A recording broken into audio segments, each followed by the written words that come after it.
Você já ouviu falar, provai e vede que o Senhor é bom. O Salmo 34, o rei Davi fala que nós devemos provar a Deus e ver a sua bondade. Alguns confundem o provar a Deus com tentar a Deus. Alguns dizem, não, nunca devemos provar a Deus, colocar Deus à prova. Não, o que a palavra de Deus proíbe é tentar a Deus, que é diferente de provar. Tentar a Deus é mais ou menos assim. Eu vou lá no 10º andar do prédio e vou pular lá de cima porque Deus vai me segurar e não vai deixar acontecer nada de ruim. Quer dizer, isso é tentar a Deus, isso é estupidez. Provar a Deus não tem nada a ver com isso.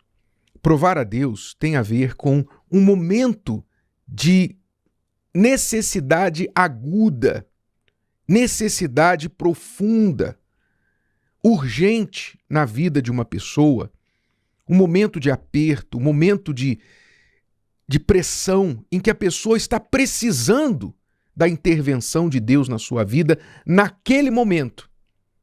E a única forma que ela pode manifestar a sua fé é colocando à prova. É tudo ou nada. É o momento do tudo ou nada. Então, aí ela coloca a palavra de Deus à prova. Eu vou falar com você sobre 3 casos bíblicos, há outros, mas eu vou falar sobre 3 apenas. 3 pessoas que provaram a Deus. Veja só o primeiro caso, o caso de Pedro lá no barco. Você pode ler isso no capítulo 14 de Mateus. Eu não vou ler todo o trecho, mas você deve conhecer a história que os discípulos estavam na madrugada cruzando o mar da Galileia e, de repente, viram a uma certa distância do barco uma imagem humana, né? Uma pessoa andando sobre as águas.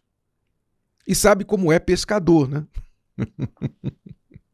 Você sabe como é pescador. Pescador é famoso pelas suas histórias, não é? Ver as coisas e tal. Então eles pensaram logo que era um fantasma.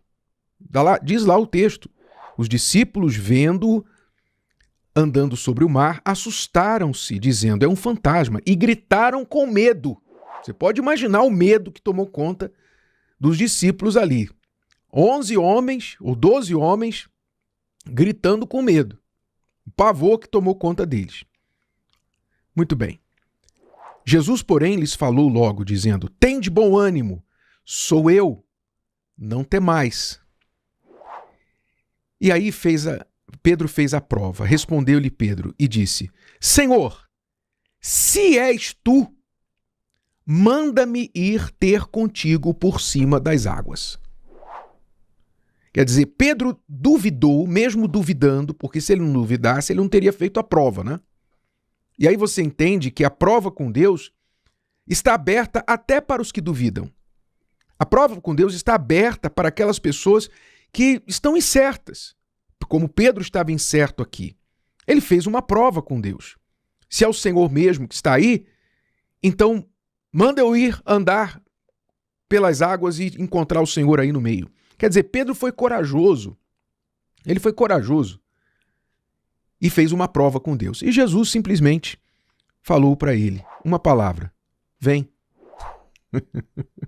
Eu acho que era a palavra que Pedro mais temia. Você vê que quando a gente coloca Deus à prova, Deus nos coloca à prova também. Não é? É tomar lá da cá. Se o Senhor é mesmo Jesus, então manda eu ir ter aí contigo andando sobre as águas. Prova, faz prova. Colocou Jesus, digamos assim, numa sinuca. Aí Jesus vem e devolve a prova. Então vem, Pedro. E Pedro saiu do barco, colocou os pés nas águas, andou sobre as águas por um tempo e depois, duvidando, se afundou. Mas ele andou. Ele foi o único homem, o único ser humano que andou sobre as águas além do Senhor Jesus. Porque ele fez prova com Deus, deixou uma lição belíssima, tanto para ele quanto para todos nós. Essa lição de não duvidar. Mas ele fez prova com Deus. Então, você que tem dentro de si dúvida, você que tem uma questão, sabe? Será que Deus é comigo? Será que Deus não é? Etc. Faça prova. Ele te chama para fazer prova com ele. Mas saiba que quando você fizer prova com ele, ele vai provar você também. É prova com prova. Nós provamos a nossa fé e ele prova a palavra dele. Esse foi o primeiro caso. Pedro. O segundo caso, na Bíblia, também muito célebre, foi o caso do profeta Elias lá no Carmelo. O caso do profeta Elias no Carmelo ilustra a situação daquelas pessoas que estão numa situação de perigo, das últimas. Elias, junto com outros profetas da sua época, estavam sendo perseguidos pelo rei Acabe, pela sua esposa Jezabel, que estavam matando os profetas. Os profetas de Baal, inimigos, profetas importados de fora de Israel para Israel por Jezabel, que era estrangeira, estavam matando os profetas de Deus e instituindo o culto a Baal em Israel. Elias estava revoltadíssimo. E essa prova com Deus ilustra o que está disponível às pessoas que estão revoltadas com a sua situação.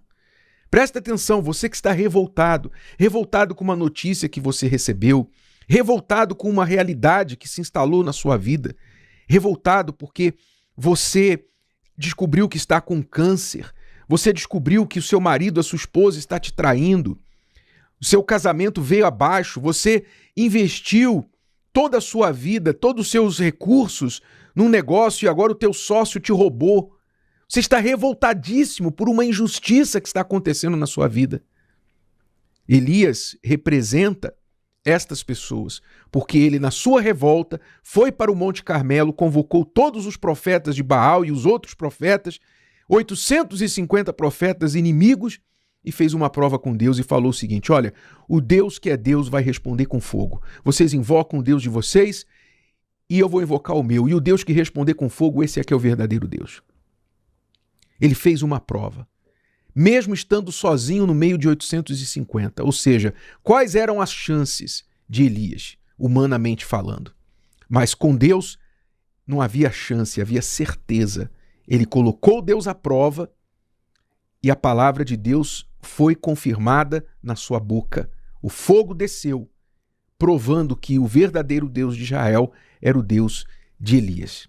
E o terceiro caso também tem a ver com Elias, e agora eu chamo a atenção nesse terceiro caso das pessoas que nem creem em Deus, que nem conhecem o Deus da Bíblia.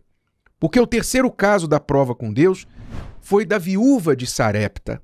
Quando a Bíblia fala de viúva de Sarepta, porque Sarepta ficava em Sidom, a mesma terra de Jezabel, que era uma terra incrédula, uma terra que adorava deuses pagãos. Eles não conheciam o Deus de Israel. Ouviram falar, talvez, mas não conheciam o Deus de Israel. Essa viúva de Sarepta estava no momento final da sua vida. Havia uma seca por mais de 3 anos, fome, e ela, além de ser viúva, sem ter marido, tinha um filho pequeno que ela tinha que alimentar. Então, na última refeição que ela ia fazer para o seu filho, o profeta Elias chega até ela, enviado por Deus, e faz uma prova. E diz para ela o seguinte: se você pegar essa última refeição que você tem e essa última água que você tem para você e para o seu filho e der para mim primeiro, eu te garanto que não vai faltar comida mais na sua panela. Ele fez uma prova com ela. E ela então, sem conhecer o Deus de Israel, creu na palavra do profeta Elias e disse: segundo a tua palavra eu vou fazer. Segundo a tua palavra. Ela creu. Quer dizer, não conhecendo o Deus de Israel, mas crendo no profeta, no homem de Deus, ela fez o que o homem de Deus mandou. E esse milagre aconteceu. A sua farinha, o seu azeite foram multiplicados até que veio chuva sobre a terra. Então você vê aí, nestas passagens bíblicas, entre tantas outras, que Deus abre as portas para as pessoas que precisam prová-lo.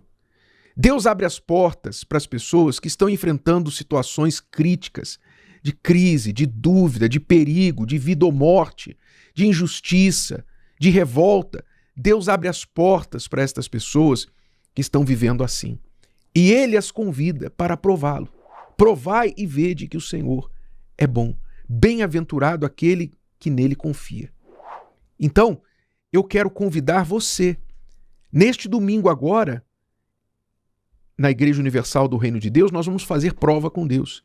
E você que está numa situação de dúvida, numa situação de perigo, uma situação de revolta, de injustiça, de vida ou morte, você que está com as suas costas contra a parede e o punhal no seu pescoço e precisando que Deus te livre, venha colocar a palavra dele à prova. Vamos ver se ele vai te livrar ou não.